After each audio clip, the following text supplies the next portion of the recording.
حموده الاستورجي. عم حموده، ازيك يا عم حموده؟ والله كويس الحمد لله. عم حموده، ايه رايك في لبس الشباب الايام دي، البنات والشباب، اللبس المقطع والملزق والمخرم والمرقع كله؟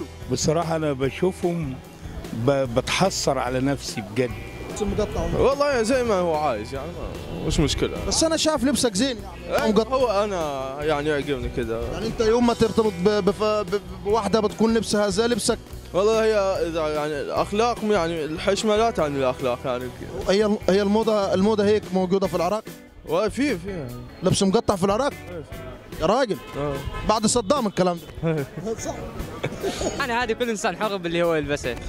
حريه. اي حريه. لكن انت في يوم من الايام ترضى ترتبط بفتاه بتلبس لبس مقطع وتبين الجسم قصدك؟ الجسم اللي وراك والركبه. يعني هي حريه بس يعني حاول تغير هالشيء. ترتبط فيها ممكن عشان نغيرها، خليها تغير هالشيء. الله عليك، اتغير. اي اتغير. اي لكن ما ترتبط بها وتاخذها برضه وتلبسها بعد الزواج لبس وانا اتفرج وغير. لا لا لا لا لا لا لا. حلو والله، حلو التحضر، حلو والله. حلو يعني؟ حلو طبعا، بس ما عنديش اخوات بنات فالتحضر حلو. عشان ما عندكش اخوات بنات فلبسي تمام يعني. حتى لو عندي مش هنزلها زمان ما بلبسها دلوقتي. ايه رايك في اللبس اللي مبينين الركبه واللي مبينين اللي وراك؟ اما حقها يا عم تلبس. موضه تمثيلها على وراك. سيب على فخادك. ايه رايك في البنات اللي بتلبس لبس مقطع وتبين وراكها وتبين ركبتها؟ الصراحة أنا شايف إن هم يعني بنات تعادة ضايعة يعني، وهي بقى برضك المسؤولين منهم، يعني المفروض عليهم هم يحافظوا عليهم ويخلوا بالهم منهم وكده.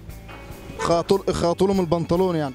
يخلوا بالهم منهم، يعني يلبسوهم هدوم حشمة، يعني مثلا يلبسوا عباية وطرحة وحجاب وكده. ايه رايك في لبس الشباب الايام دي، لبس الشباب المقطع والملزق والمرقع والمخرم؟ والله شوف، دي حاجة مش حلوة يعني بالنسبة لنا احنا كدولة إسلامية. الحضارة يعني مش باللبس اللي هم بيلبسوه ده يعني. تمام. طب ايه رايك في لبس البنات برضه، يعني ده في الشباب، ايه رايك في لبس البنات برضه؟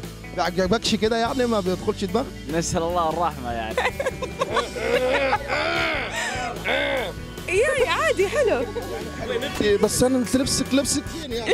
ما كم شغله بلبسي. لا المقطع يعني مو اي احد يلبس لبس مقطع. اذا كنت حلوه بيضه لبسي مقطع. بيضة تلبس لبس مقطع؟ عادي مسموح لها. سودا ما تلبس لبس مقطع. طب ترضى ترتبط بفتاة بتلبس لبس مقطع؟ اوه جوي.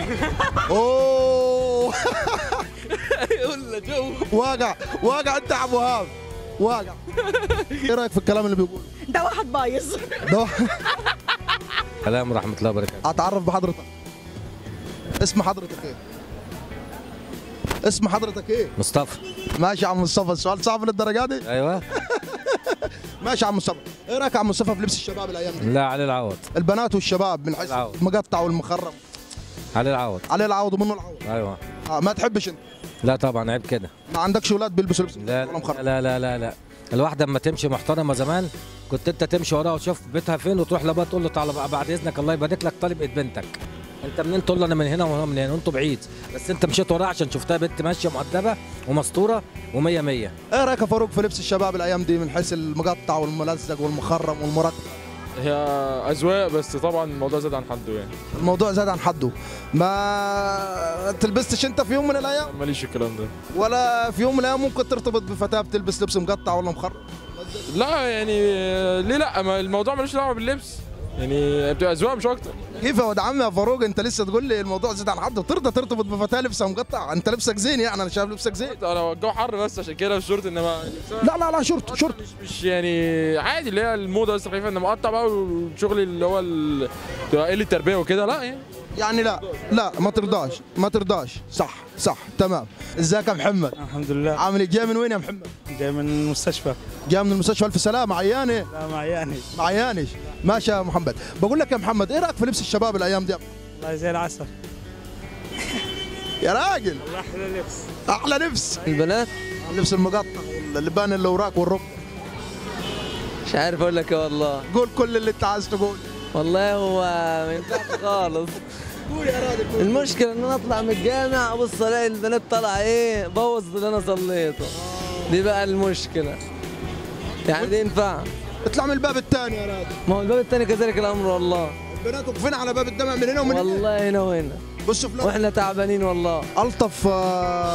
والله اسالك سؤال يا شيخ، ايه رايك في لبس البنات المخرم اللي مبان اللي وراك واللي مبان الركبه؟ موضه تمثيل على وراك. يعني هي مش موضه قوي، بس يعني كل حد حر في لبسه يعني. انت ايه رايك؟ النتيجه الاخلاق. انت ايه رايك في اللبس؟ والله يعني كل حد رايه، وانا رايي يعني عادي، كل حد عادي بس اللي يريحه. يعني انت الطف بس يكون اهم حاجه يكون مقتنع بيها يعني. تمام. يعني انت ممكن في يوم من الايام ترتبط بيها وتتجوزها وتلبس لبس مقطع ومخرم؟ والله يعني انا لو حد عارفه يعني عادي، مفيش مشكله. تمام. اهم حاجه جوه، يعني اهم حاجه من جوه انت بس ما يهمكش اللبس. بس انا وغيرها يشوف اللحم ويشوف اللي وراك ويشوف. اكيد يعني كل حد يبص من الجنب الاحسن بالنسبه له. طب وانت الافضل عادي يعني؟ مش عادي بس يعني عادي يعني، بس يعني لما اعرف حد اعرفه يعني، مش اي حاجه. تمام. انت تعرف بالفعل صديقه بتلبس لبس مقطع ومخرم تعرف عادي يعني. تمام. لكن ما ترتبطش بواحده في يوم من الايام؟ لا ما ارتبطش واحده لابسه مخرم ولا بتلبس محزه ولا اي حاجه، يعني ممكن امشي معاها لكن ارتبط بيها لا الصراحه. تمشي معاها سلوان؟ امشي معاها بقى امشي تسالي. ما ده زمن معروف، اي شاب يساله كده هو تقول له يقول لك امشي معاها واروح اجيب من الصعيد اتجوز. معروفه دي. انا عن نفسي واخد من الصعيد عشان بنتي هتصني وهتقعد في البيت كده وتمام التمام. ومش هتلبس مخرم ولا مخرم ايه بقى تلبس ليه؟ انا بقى في البيت بقى مقطع بقى وفي شفتشي واخضر وتظبطني بقى، ما انا بقى مع بعدين. لكن حلالك بنات. ايوه يا عم كله هيبقى على الطبيعه. ايوه كله هيبقى على الطبيعه. تقول لهم ايه يا محمد؟ تقول لهم ايه انت نصيحه تقول لهم للبنات وللشباب اللي بيلبسوا مقطع؟ كلمه واحده بس، اذا لم تستحي فاصنع ما شئت. اذا لم تستحي فاصنع ما شئت. فاصنع ما شئت طبعا. يعني البس ما شئت. بقول لي يا بنتي بلدي عيب لما اللي جام هيسيب يسترخى صوت الناس في بنطلون مزنوق وبلوزه شبر لفوق عريت تحت وفوق ولا عادش فيه احساس. لحم الخروف مذبوح بنجيبه بعد الروح ما تحصلي الانفاس ولحمتك بالكوم دكان وطول اليوم مفتوح لارخص ناس. يخرب زماننا زمان كانه عمره ما كان لنا اصل او اساس. الله عليك.